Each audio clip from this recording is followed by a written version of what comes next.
আসসালামু আলাইকুম, সবাইকে স্বাগত জানাচ্ছি আজব খবরে।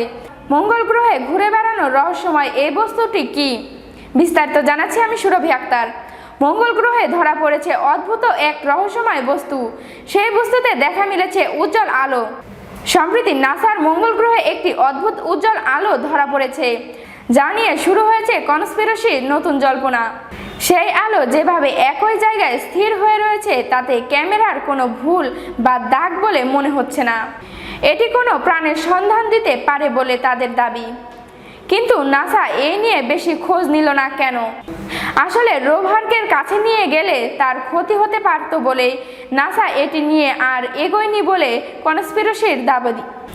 একটি জনপ্রিয় ইউএফও ব্লগে দাবি করা হয়েছে, নাসা এই অদ্ভুত আলোর দিকে তাদের মঙ্গলযান রোভারকে নিয়ে যায়নি, কারণ তাতে রোভারের খারাপ হয়ে যেত। মঙ্গল গ্রহের চারদিকে ঘুরতে ঘুরতে রোভার 3টি ছবি তুলেছেন।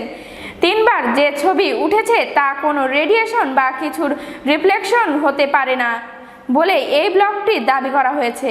এতক্ষণ সাথে থাকার জন্য সবাইকে ধন্যবাদ।